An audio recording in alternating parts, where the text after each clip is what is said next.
first thing is your grip. Your left hand grip is too weak. We got to rotate it a little more clockwise to the right, so that you can see the first two knuckles. The second thing is, Hank, you don't use any real leverage. You don't really cock your wrists. Okay. And your backswing is inordinately short. The takeaway, you shut the club and take it way to the inside. See how the face is closed there? The face should be almost perpendicular to the ground there, and it's pointing at the ground. The reason is you bow your left wrist on the takeaway. So watch this. See, your left wrist is sort of bowed there. I don't know if you can see that. Oh, yeah. I'm going to zoom in here. So yeah, the takeaway is a little bit unconventional. And that's the whole backswing. You don't even get it back much. Now, that might be due to a torn bicep. It may. No, I've always had a short backswing. All right. So there's definitely some fundamental flaws. One is you're rolling the wrist under and arching the left wrist. And that's no good. We don't want to do this on the backswing. That really limits your power. Oh, yeah. You want to lever the golf club. You want to. That's what you want to do right there.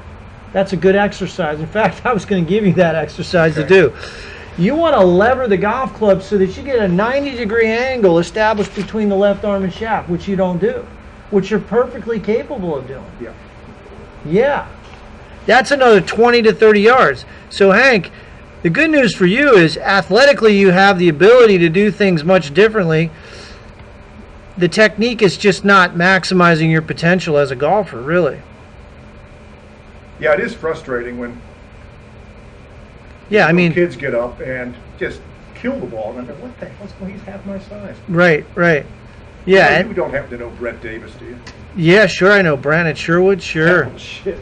He kills the ball.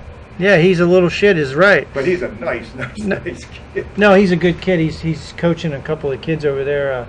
He's an elementary school teacher, but he's coaching golf over there at Sherwood, which is good. Right. He's a nice kid. I gave him some lessons as a kid.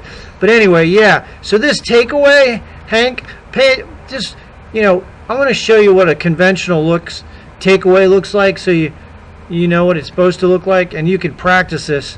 Now this guy is Adam Scott, and he's 6'2", probably 200 pounds.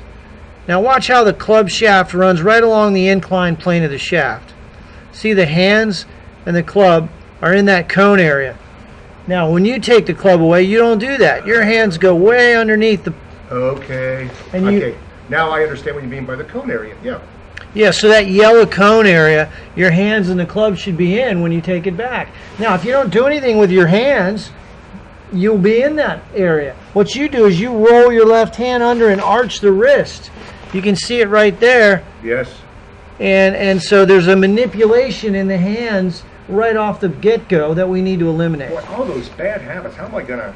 It's not that hard. Okay. It's really not. Okay. You think it's hard. Now watch. He's gonna set the club. See how he's cocked his wrists? Yeah, he cocks it, not like this. Right. But he... So his thumb is working vertically. Right. Just you know exactly what to do. If I'm playing well, you know what I think of?